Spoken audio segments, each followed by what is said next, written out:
And we're back for another episode of the Lakers Fast Break podcast. It's Gerald Glassford coming right back at you here from Lakers Fast Break, Pop Culture Cosmos, Inside Sports Fantasy Football, and Game Source.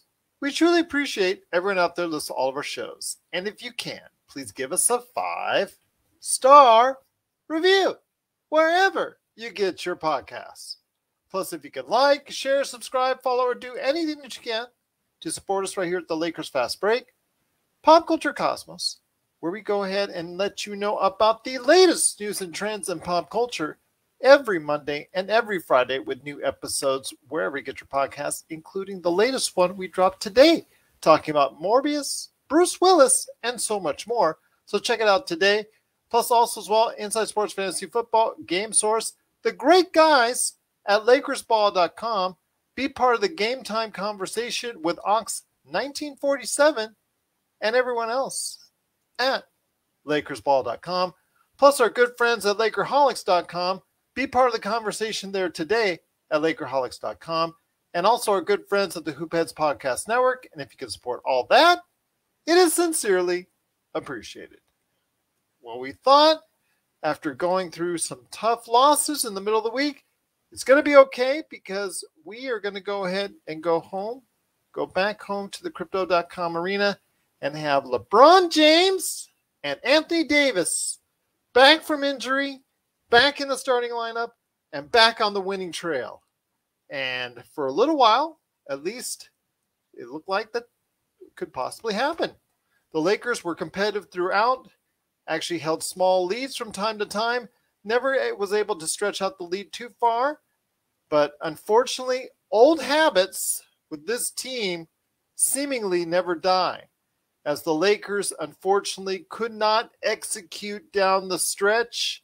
And despite a scintillating return by LeBron James with 38 points, including 20 points in the third quarter, and a not too bad return for Anthony Davis with 23 points and 12 rebounds, unfortunately, it wasn't enough, as there was not enough support for those two, as the Lakers just couldn't provide enough good execution down the stretch, mistake after mistake after mistake on both ends of the floor, and they let the New Orleans Pelicans get out of the Crypto.com arena with a close but no cigar win for the Lakers. So it's a win for the Pelicans at 114-111.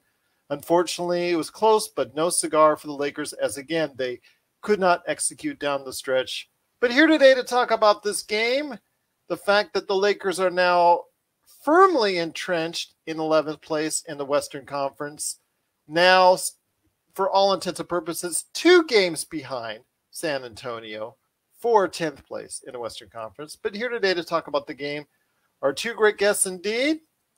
First up is the guy behind Lakerholics.com. Please go ahead and be part of Lakerholics.com and that conversation going on each and every day at Lakerholics.com. Check out his latest article right there on the front page at Lakerholics.com. It is LakerTom and LakerTom. I know you were the quintessential cheerleader for the Lakers. You just said, where do we get AD back? Where do we get LeBron back? And everything will be okay. And unfortunately, as we just saw again and again, the same problems throughout the entire season that have plagued us in that fourth quarter came up once again. Well, it's 1-2-3 Cancun for the Lakers at this point in time, because they got nowhere else to go but on vacation and going fishing. Isn't it ironic that it doesn't matter who we put out there? Somehow we always play down or up to the other team's level, but just not quite good enough to win.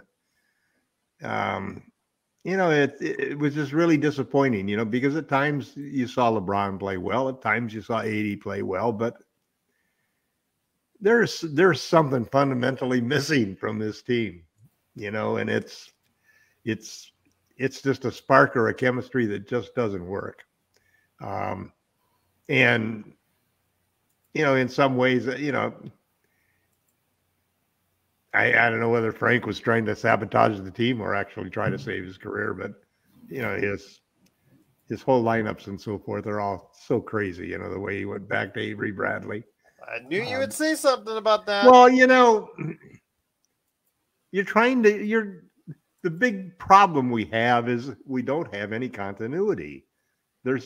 Nobody's played with everybody they're going to be playing with. We don't have any stability. There's no set lineups and roles for players, you know? And at some point in time, you have to understand that the chances of you hitting gold with some lineup, and frankly, Frank has tried every possible combination that you could imagine out there. And the idea that you could all of a sudden hit gold late in the season instead of going out there, Frank basically just said, the hell with it, I'm going to play big. That's the way I like to play. And the damn with the results, you know, I don't care at this point in time. And there's an awful lot of that. And that whole attitude has permeated the team, you know. I was pretty harsh on Joe the other day talking about leadership and when he was criticizing LeBron. And I'm going to take exception for those comments. I think you've been gentle with Joe. Well, me, no, listen, I think there's something Joe. to be said for the lack of leadership that we've had. The leadership that we've had this year from our superstars the last 2 years, and part of it is because those superstars have been injured, you know, as hasn't been the leadership we had in the bubble, you know. And that just goes to show how hard it is to win a championship, because you do have to have a lot of things going right, and chemistry, those unknown things that just can really, chemistry and continuity and just a sense of confidence that everybody knows their roles and there's no conflict on this team. People are still fighting for minutes. Everybody's fighting for minutes. And with Frank, you don't know whether you're going to get a shot or not. And there's a good chance that once we're in his good graces, that you'll once again get your opportunity. And I don't know how you win in that situation. You know, I mean, LeBron and AD, frankly, probably played better than we could have expected for them coming back from injury. And the one big plus is they didn't get injured.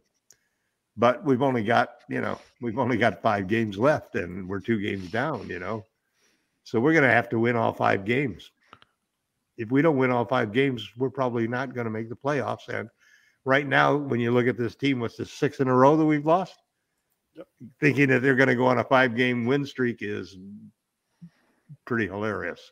I'll take that bet if anybody wants to bet on the Lakers getting a 5-game win streak going. Well, no. I tell you what, right? It was just very disappointing to see, indeed.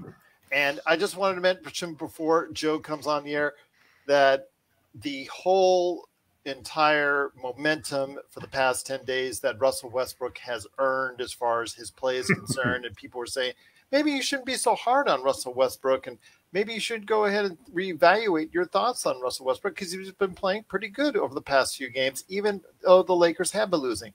Well, say goodbye to that momentum. Bye-bye. See you later. Bye-bye. Bye-bye. Have a nice day. Because he played awful until the fourth quarter. And as for Malik Monk, just couldn't get enough either. So, again, it was just an AD and LeBron show. And unfortunately, they were both tired out by the fourth quarter, and their execution was very poor. Basically, the whole team, again, late in that fourth quarter, just couldn't get it done. But here today to talk about the game is a man who's really got – his face says it all right there. No shades. There's no movie playing behind him. He is Ox1947, a.k.a. Joe Soro from LakersBall.com. Joe, great to have you here. You look like you're about ready to rip my head off, so I will just shut up and let you talk. Well, we've talked ourselves into believing things that are not true. The issue – that's LakerTom. The issue – no, I'm not blaming any – I'm not – blaming Tom. I'm not blaming anybody. He's been doing that for years. Love him for I'll take the blame. I'll take the blame. We love him for it. Real leaders take blame when it's not their fault. That's what a real leader does, right? So as Laker fans, we need to take the responsibility of how lackluster this team has been all year. And as far as the Russell Westbrook issue, it wasn't so much. About 10 days ago, 2 weeks ago, I made it very clear that after that Toronto situation with the fan, I actually had enough of tearing down another human being like that. I think it had gotten to a point where it really started getting personal, and I even felt pathetic for even being as brutal as I was, even though I only really meant it on the basketball side of things. So in terms of the Russell Westbrook thing, while everyone else was doing jumping jacks and, doing, little circles with, holding hands with everyone, Russell Westbrook was still terrible on defense, terrible on team defense. Stats don't really mean anything in the NBA anymore. I think I've said this a few times. There's no leadership.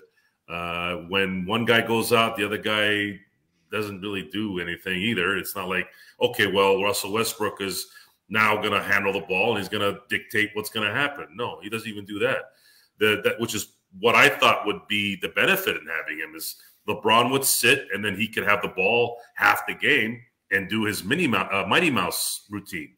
Unfortunately, we didn't see that. We didn't see it ever.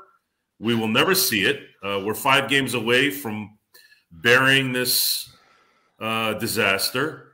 And as far as the leadership, it's a top to middle to bottom.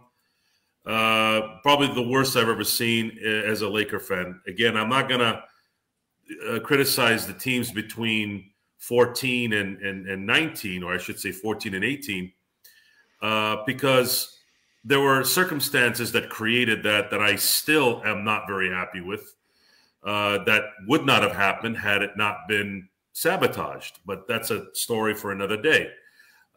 This is by far the worst Laker team I've ever watched. By far. It is, even during this whole game.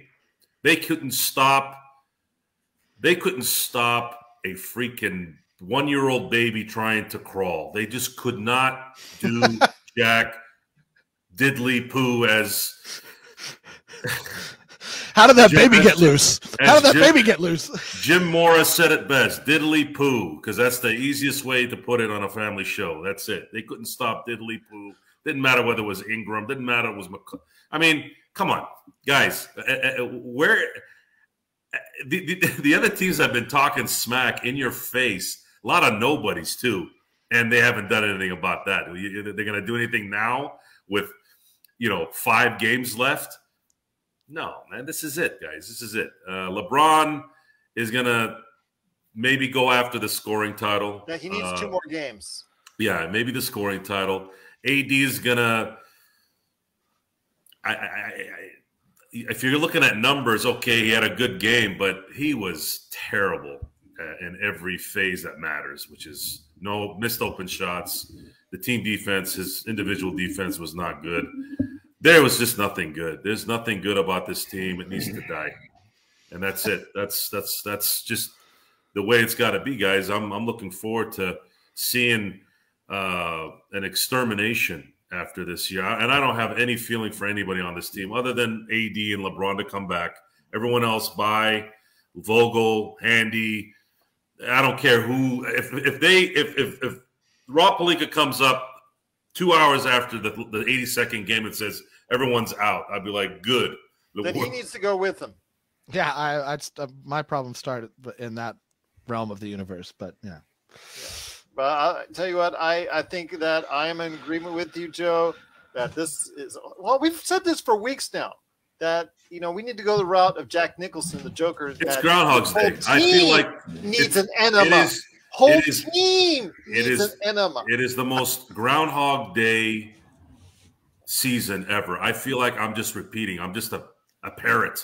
Repeating everything every freaking that's game. Why you look so wasted. But I'm trying and I don't mean that as far as you drinking too much. I'm just saying. Well, you look like you've had enough. Maybe it's my hair. You guys don't like it nice and poofy? Just seeing it in your face. No, wait. Let it grow. Let it grow. Grow, right? Yeah. I don't know. I was thinking about growing it and maybe. Well, I was blonde when we started the season. I was thinking maybe I'd grow it out like Aaron Rodgers for Halloween and playing a much more buff John Wick, but. I don't know. We'll see if I have the patience to grow my hair that long. But buff John Wick should definitely be a thing. Yeah. Again, I don't. Maybe spreading out his hair though. Yeah. Again, I go through phases. Sometimes I'll spike it. Sometimes I'll let it be dry. Sometimes it'll be wet. It's just one of those things. It's my thing, you know. It's like I like doing it.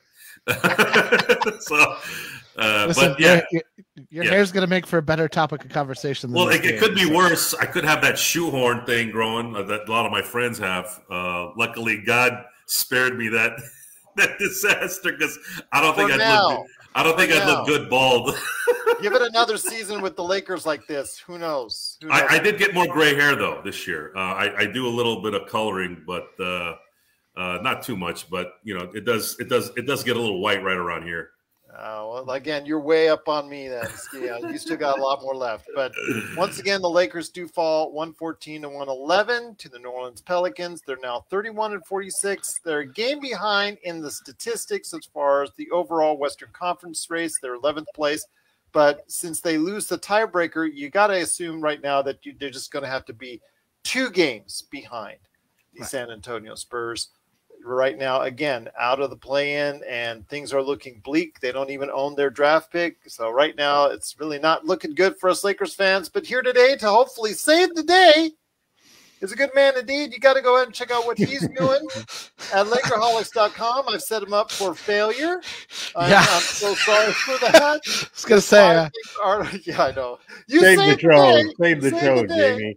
Yeah, well, that's on the team, It man. is Jamie Sweet. Amro Akbar in the flesh, Mr. 5 Things. Read his 5 Things articles right there for you. It was a trap for the Lakers, but then again, every day is now seemingly a trap this season. We're the trap team, but we can't even do that right. Yes. Joe said something. We've been convincing ourselves to believe something that was never there. And I remember thinking once the All-Star break hit, like, it's going to happen. Is going to look different in the first game back, and they looked exactly the same as they'd looked all season long, and that was basically when I was like, it's over. This is and over. Tonight they looked exactly the same as they have all season long. Well, I mean, not to beat a dead horse to the ground, but it is only one game. But it's the one game that is, it's been a death by 1,000 of the year. It's been a death by 1,000 cuts because that excuse has been used. I mean, it's okay when we say it here, right? We don't matter. We're unimportant people, right? You cannot get all these different components playing well, Jamie. I mean, Malik Monk playing well for the past week. Plays. Yeah, but today. I mean, this Russell Westbrook. Expected. It's the coaching. It's the coaching. Can I say something, guys? It's a lot. It's a lot because we just brought in a huge piece in Anthony Davis and LeBron James, and all those guys flourished when they were out. So to me, that's not so crazy. But there's nothing. I mean, we have nobody to go to for guaranteed points. We have nobody. I think it's deeper. I think it's deeper, guys. I think it's deeper, and I don't think I'll bring it back on Jamie here in a second. Go ahead, Jamie. I'm sorry, Jamie. Let me just say this real quick. I think you guys really need to focus on the fact that the pressure of playing in LA as a Laker is extremely exhausting. It takes a certain player. It takes a certain mentality. I mean, Jerry West went mad back in the day, okay? And he's still mad. And you had Kareem Abdul-Jabbar, who I know his personality and his lifestyle was a certain way, but even, Kobe's a psychopath. He could handle it. Shaq could handle it because he's just crazy good. Right. He doesn't care. So I think we have to understand. LeBron has the ability to go through that. That's the one guy that could handle it. Yeah. But I don't know if he can necessarily handle it in a sense where he could lead people who aren't mentally tough either. I just don't think we're factoring that in. I think AD is worn out, guys. I think AD is worn out playing in LA. This is too much pressure. This is too much. I got to be good every minute of every day. And he's not like that. He's a very lax guy. LeBron, and Russ is worn out too. Russ just wants to get his triple doubles and go home. He doesn't care about winning. He just doesn't care about winning. And I think that's something we have to understand, that there's not everybody wants to win. They just want to play, make their money, and go home. Russell Westbrook is that's the guy. He says it all the time too, but we don't want to listen. At this point, Rob, Jeannie, whoever is going to call the shots here, have to understand that if they don't bring Laker players here you're not going to get through this next year, even next year. So you got to be really careful, and you got to have the right leader leading them off the bench. And if LeBron doesn't want to listen to the next coach, then this thing is going to be toast. LeBron's going to get the scoring title next year, and I'm fully expecting, if he doesn't sign an extension by August 8th, it's very likely it's his last year. Careful, LakerTom is peering over you. I do miss the look.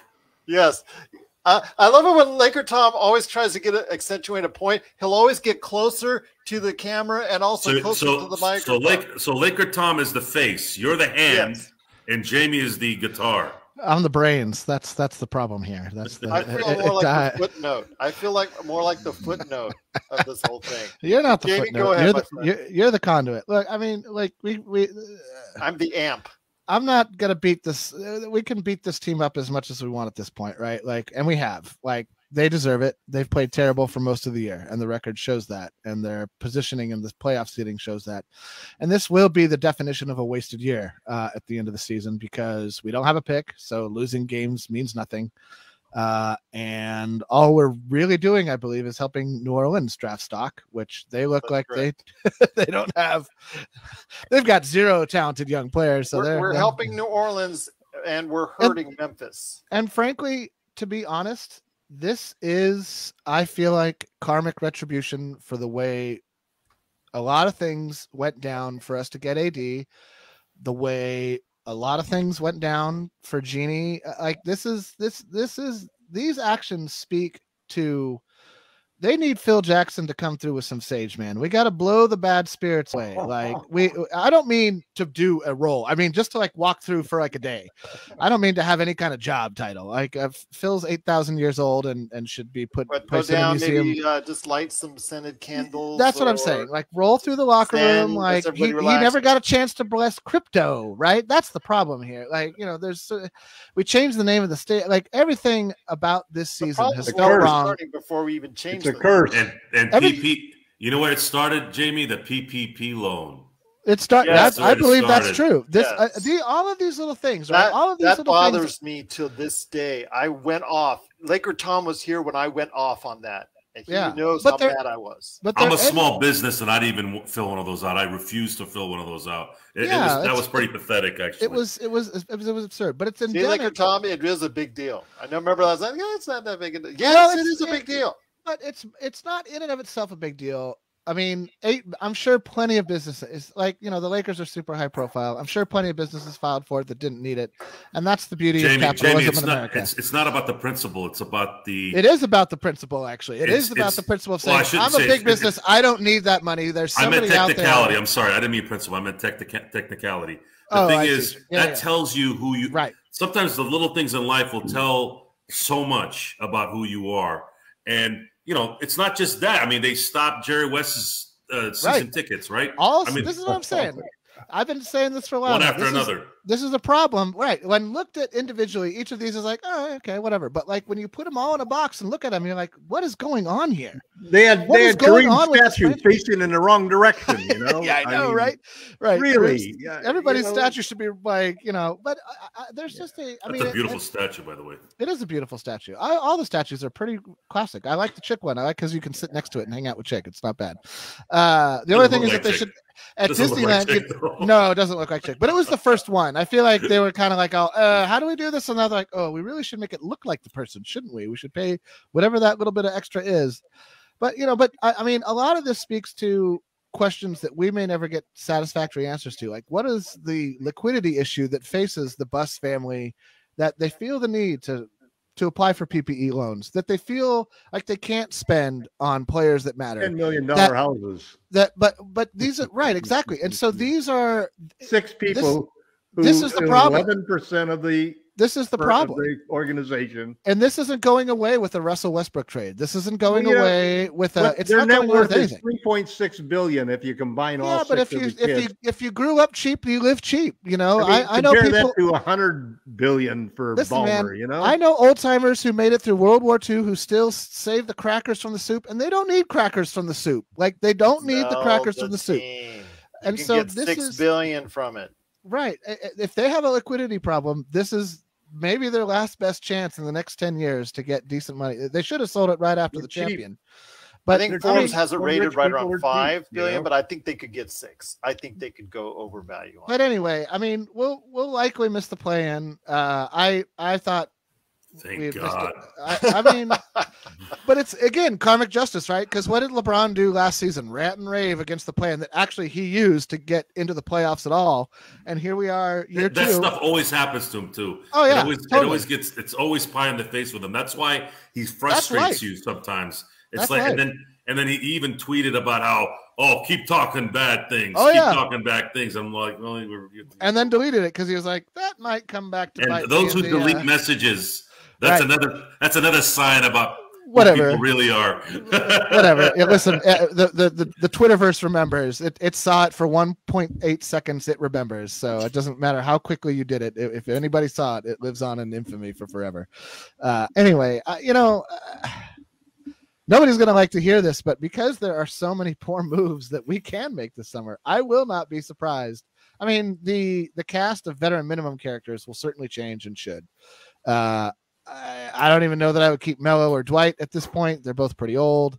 And this is a young man's game, and we're seeing Frank play the young guys. And unfortunately, they're just not talented. We got like 5 go-get-'em grit guys, and you need like maybe 2 of those on a championship team. I wouldn't keep anybody. Obviously we have Stanley Johnson under contract, and we have a few players under contract, but I mean, Kendrick Nunn has the bone guys in this summer for whatever we can get for them. Everything makes none. Everything makes sense. Everything makes sense. Look at you. You look at Gabriel. You look at Stanley. You look at Monk. You look at Melo. Melo to a degree, it's okay because you kind of knew what you were going to get with him. But let's just say those first 3, 2 of them weren't even in the league for a minute. And then Monk was discarded. Nunn, which was intriguing, got a lot of talent, but now we know why Miami didn't care. So, again... Charlotte. Charlotte. He was on Miami, but was in Charlotte. No, I'm talking about Nunn. Oh, Nunn. Okay. Yeah, Nunn. I know he's been gone the whole year, and, like something else.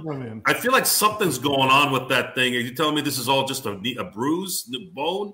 Really? He's been ruled out for the rest of the year. Yeah, I don't know. He was lighting it up in practice the other day. Come on, guys! Like, what's something else going on? This whole team is fractured. It's debilitated. It's just end it and tell everyone to go. I would just tell everyone to go.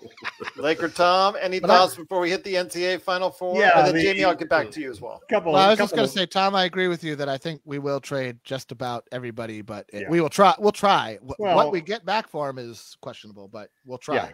Yeah, that's a big question because basically the problem is that all of those quote trading pieces, whether they're Russell Westbrook or Taylor Norton-Tucker or Kendrick Nunn, or even they've all played so poorly that they basically have turned themselves into trade fodder.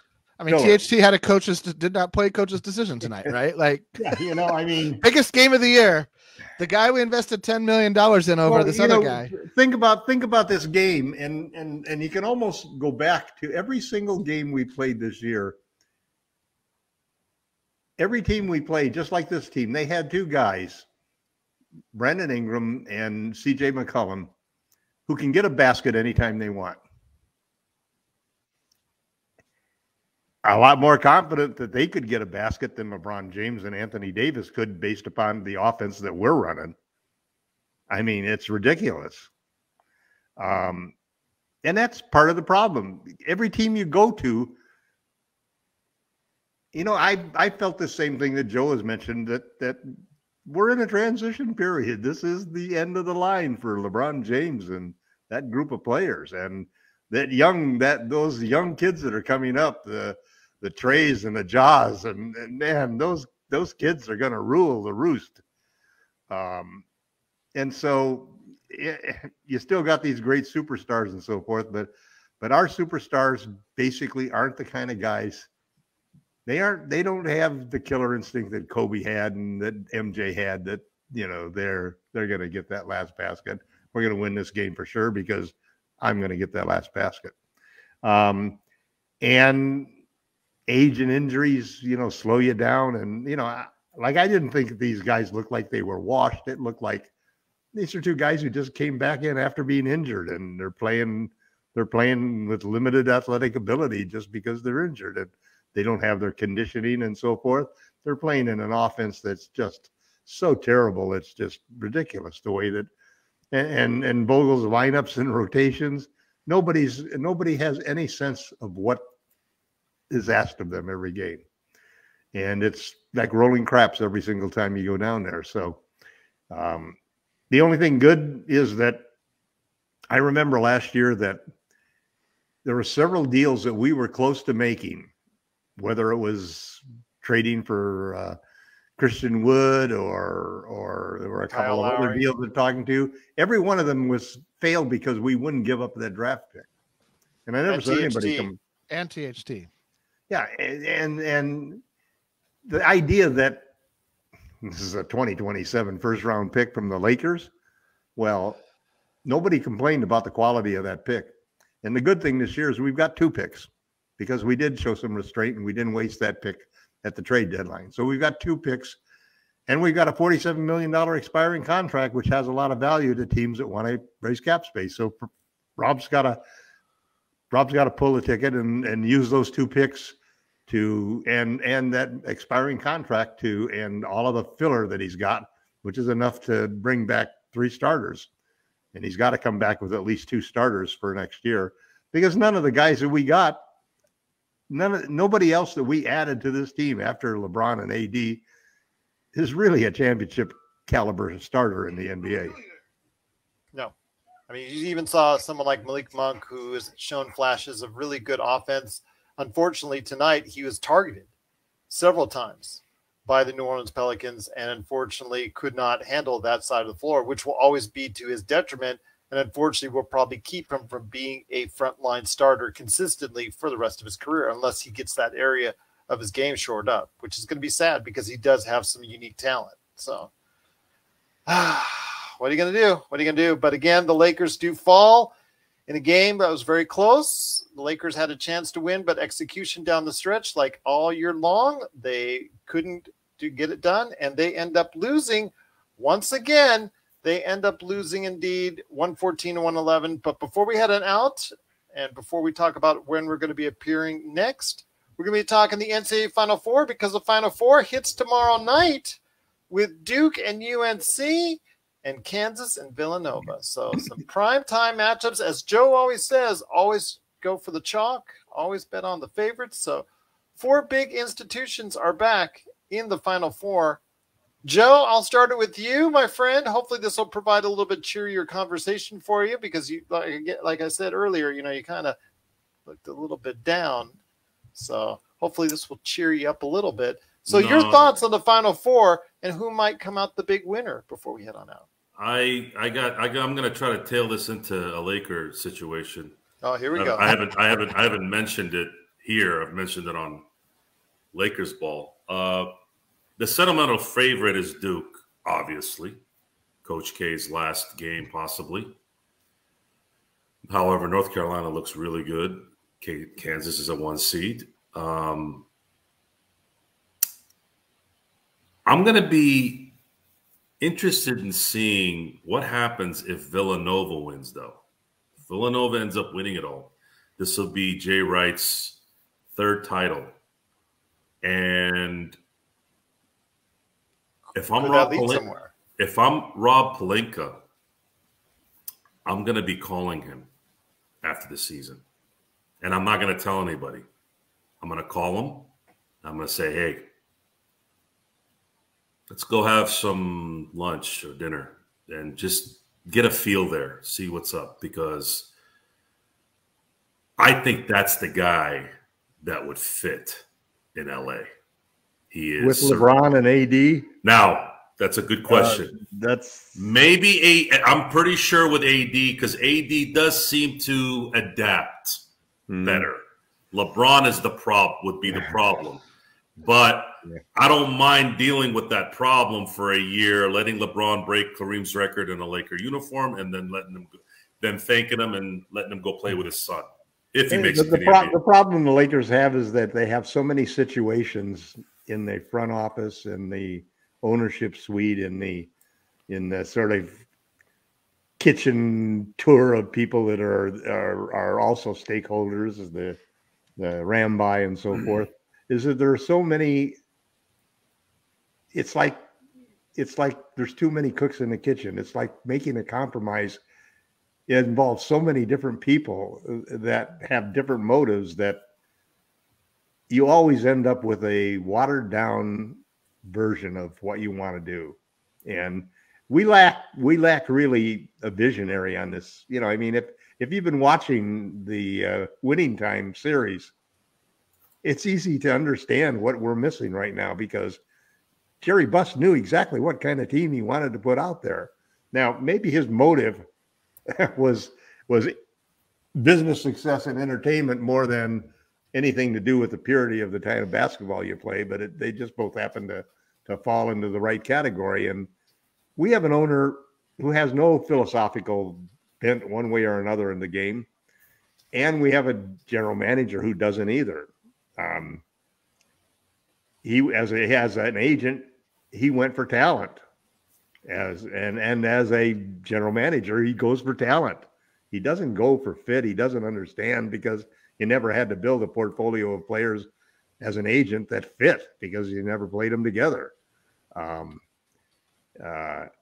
And that's something that is a little bit different with Clutch Sports, because there's a point in time, I think, down the road that we will get a guard from Clutch Sports in free agency, or be a trade. And there are some very good guards that have contracts with Clutch Sports. So we sold ourselves for 5 years to win one title and have kind of wasted seasons with LeBron. Or could you say we sold ourselves for 10 years with a chance? Well, how many titles does the Clippers have?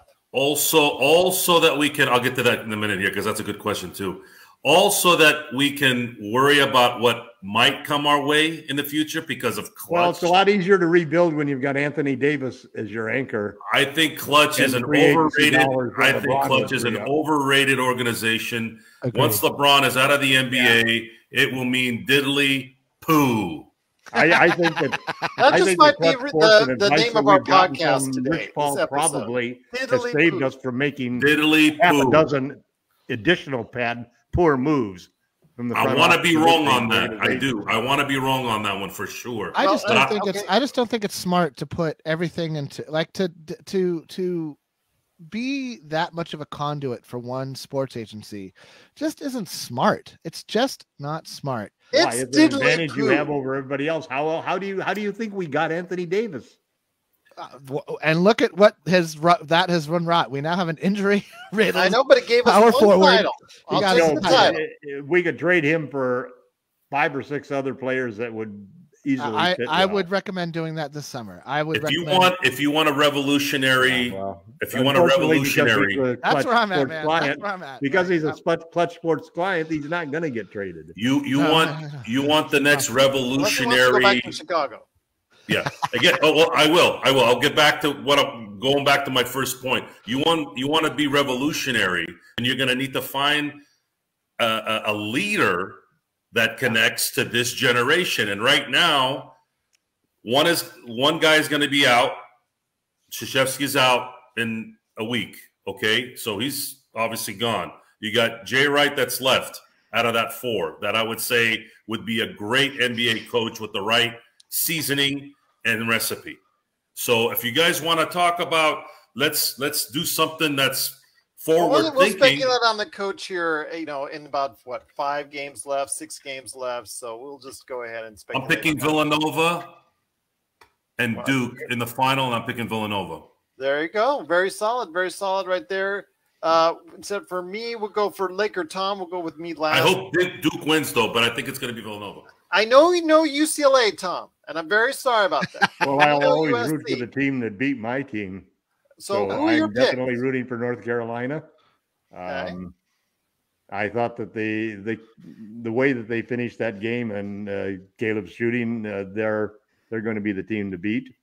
I expect them to win a title, and I think it's a good thing because you have a coach who went into there and played a different kind of game than the traditional North Carolina game, and got a lot of criticism for it early in the season. And his players came through for him and had a great game to finish off UCLA. And I'll always root for the team. Are you talking, Tom? Are you talking about he let his players kind of play freely versus sticking to a system? Is that what you mean? I think there's an element of, because I think Dean there's Smith, an element of having a green light to make a play versus feeling that your play. It's the difference between read and react basketball. I agree, and I believe in the end, I think Dean Smith, as great as he was, I think he left at least 2 or 3 titles in his career. Well, the old joke, Joe. Dean Smith and John Wooden always had that philosophy that it doesn't matter who we're playing because we play our way and other teams have to adjust. And when you have the top talent in the country, for the combination of the two schools must have 20 titles or something close to that. When you have that much talent, it's easy to say that every year they get top recruits. Well, again, it's the old adage with Dean Smith: who played the best defense on Michael Jordan? Dean Smith. Right. So yeah. Right. So yeah, right. So Joe's got Villanova. LakerTom has got North Carolina. Jamie Sweet, who do you have, my friend? I mean, as nice as it would be to see Coach K ride off into the sunset with an NCAA title, which could happen. Duke's pretty solid. And first off, I just want to say I wish all the amateur basketball players well in their careers going forward if it's not in the NBA. So now money they can make in college now. Yes. A fun little fact about college sport. It's changed the whole game entirely, And it should, because it's not. They have free agency now with the. If you want to talk about it, right? If you want to talk about it, I mean, it's not going to get fixed anytime soon. But the collegiate sporting world has been broken for a long time. But that's a whole other topic of discussion. I also have Villanova as my pick. I think that they have. I mean, it's hard to say because these kids, it's funny. You gotta pick one. I just picked Villanova for crying out loud. Okay, because you're like, what do you mean I gotta pick one? I already picked one. All right. He's eager to tell you his pick. Yeah, I know. He wanted me to pick. Well, remember, I'm here in Vegas because if you're like taking your ticket and you're like giving it to the guy right there, and he's like, "Well, maybe he'll snatch that ticket and he'll make sure to punch right there for you." Oh yeah. Don't go to the sports book if you're not sure what you're doing. Well, I'm kind of sure. Maybe I should hedge. No, you're in the wrong. They'll take your money right there. No, that's slots for people like that. Go to the slots if you're not sure how you want to play. If you're not sure you want to gamble like an amateur. I am picking, and not because of a sentimentality. It's because they have the most NBA talent that's on the floor, and that is Duke. Simply because of the fact that they put out the reputation that Dukies have for playing in the NBA. Totally. They have 5 individuals that are being thought of in the first 2 rounds of the NBA draft. Duke, where NBA role players go to be born. Exactly. AJ Griffin to me is the X factor. He's been someone that's been pretty quiet the first couple rounds, played a little bit better in the last game. If he gives you anything from the outside, that frees up so much for Banchero and so much more as far as for the lobs for Williams and for the guards, for the backcourt. I think that, again, if AJ Griffin plays well, there is no stopping Duke. But that's just me. That's what I'm thinking right now. Because, again, I think they have the most NBA talent, and right now they're the most talented team. So I'm going to go with them. What are your thoughts out there on the NCAA Final Four? Please hit us up on Twitter at Lakers Fast Break. You can put the comments on YouTube. And thank you so much, as always, to our YouTube followers and everybody that lays comments there. On Facebook, you can also go to Lakerholics.com, LakersFastBreak at Yahoo.com, and, of course, LakersBall.com as well. But, guys, it's been great having you here. Our next game is on Sunday afternoon. That's right, Sunday afternoon, because the game is being played at 12:30 on Sunday against Denver at the Crypto.com Arena. It's going to be right there for you on ABC. Good. Our depression will have worn out by this time. And that's going to be a tough one because you've got a team in Denver that is really still fighting for a playoff spot. Arse. Yes, and you also have pool Jokic there trying to fight. He's fighting for the MVP. He's having a great season. I think he should get it at this point. I would, if you 2 weeks ago, I would have probably said Embiid, but that's fine. We got an MVP contest. That's closer to. All right. Did you look at the schedule I sent? Yeah. I looked at the schedule. Okay. I'm not much of a rule follower. Daily reminders that you plan. I sent these emails for a reason. Okay. I'd like my. I don't read emails. Emails read me. That's right. Oh my gosh. I'm not sure how to interpret this crew that. here. I don't know either, but I like. If you watch Tropic Thunder, you'll know what I'm talking about. Yeah, exactly. I don't read emails. Emails read me. At the beginning of the season, I had blonde hair, but I digress. But once again, you need to dye it again. 114 to 111. All these guys are crazy. Please go ahead and join the crazy. It's gonna grow out. Sunday afternoon. We'll go ahead and talk to you then, right after the Denver Nuggets game. So please go ahead and join us then. But we want to thank you, as always, for being a part of the show on Facebook, YouTube, and wherever you get your podcasts. We should just play Mozart's Requiem for the entire podcast and just sit there. That would be a copyright issue, and I would get a strike. No, it's not. It's Mozart. What are you talking about? If it would be a copyright. Oh. If it's not public domain, they'll take it. Trust me, my friend. Trust me. Listen, we can find a tiny tyke band playing Mozart's Requiem. Why don't you flip the video so that it doesn't count, right? Isn't that what they do? Okay, come on, Gerald. Close all the right. show. Yeah, let's send it on home. All right, we'll be back on Sunday. These guys may be back. I don't know. They're too crazy for me. But Sunday afternoon, after the game against Denver, we'll be back. We may talk a win. We'll probably talk a loss. Who knows? Right here at the Lakers Fast Break Podcast. 5